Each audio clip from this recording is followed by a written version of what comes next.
The Valley of Occupied Kashmir has remained the flashpoint in South Asia, a case study of worst humanitarian crisis the modern world has ever seen.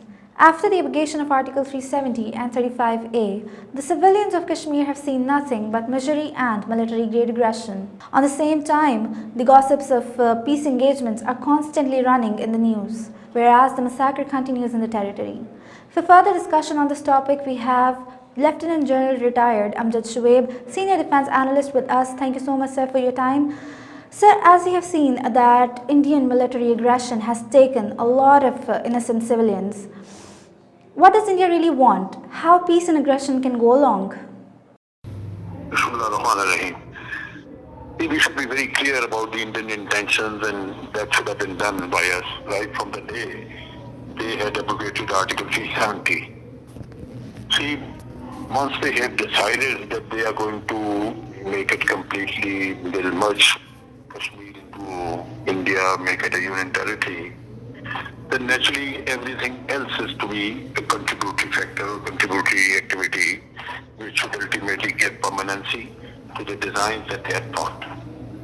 Now, see, such like things which are illegal in nature, which are in fact contrary to the resolutions passed by United Nations Security Council, such things can only be charied if the international community really wants to do it. If they don't want to do it, then naturally there is no other way to handle, except that the Kashmiris, they react in a big way.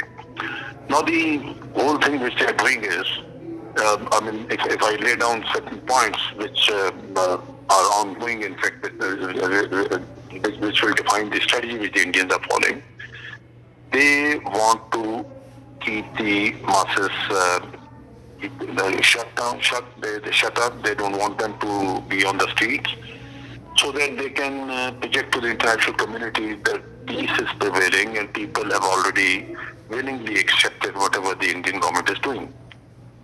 To make sure that there's no leadership, they have put something like more than 6,000 people belonging to Hurriyat behind various jails. They are behind the bars in various places in India. Many of them are not traceable, so naturally there is no leadership. Whatever resistance is there in the form of bit of militancy, that they are handling ruthlessly, killing people. And automatically, when there is no international support, and then you also see that the leadership is not there, and the people, they don't have much will to resist, because they have a house divided, and at the same time the economic conditions are declining with every passing day. So there's not much of reaction that you see. So this is what they want. But in the garb of this, ultimately there's a long plan also, and that is the changing of demographic structure of the valley. They have devised a way, or they have enacted such like laws, where it's not necessary for anybody to be living in Kashmir. He should just be holding citizenship authorization in his pocket, and then he'll be eligible to go and vote there. He may be living in Madras, but he has the citizenship authorization, so he goes there. He will be voting, taking part in the elections. His children can, or he himself can apply for various jobs in Kashmir, and will be able to get hold of those opportunities that otherwise should have been going to the Kashmiris. Similarly, if they have to get admissions in the universities, so these people sitting in various cities of India, they will be able to have admissions in Kashmir, be deprived of their right of education. So this is what is going on. It's a long-term plan.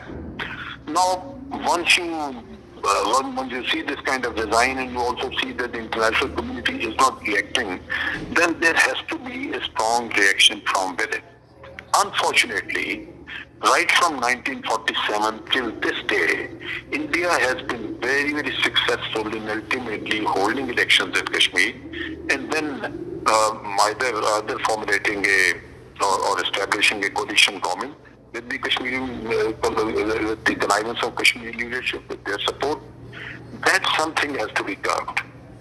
These three families, like Abdullah family, Bakshi family, and this Mufti family, they have thrived they have really enjoyed their life on the blood of common Kashmiris. If these people, if they were loyal to the soil, India would never have been able to hold elections there. They would have never been able to formulate a government there. That would have been the end of Indian control on Kashmir. But unfortunately, Pakistan has always been a motivation and persistent encouragement for Kashmiris and their freedom. Now, how Pakistan can play its role while the gossips of peace engagements are constantly running in news? because Pakistan has done a bit of work, but then we haven't really done it in the form of a campaign which was required to be launched, a multifarious, multifaceted campaign. Our activity on the international platform has been very dismal, I would say, particularly in the field of diplomacy, in the field of now immediate requirements, for example, where Pakistan should focus and put all their weight behind everything, and the international community to some extent is also sensitive. That is the human rights issue. As you in your first question, you said so, that Kashmiris are being killed, they are being treated like animals, and the human rights have been violated in a on large scale. These things have been identified by the international community and also by United Nations human rights organizations.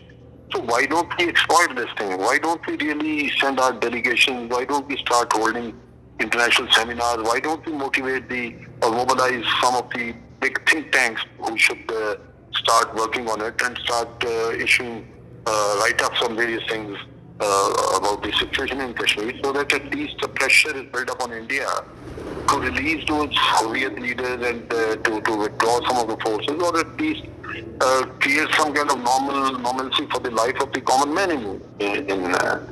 I was listening to one of the interviews of Indian chief of the army staff, in which he says that in Kashmir this season the tourism has been on its peak, and perhaps people of Jammu and Kashmir made a lot of money because the tourism was thriving.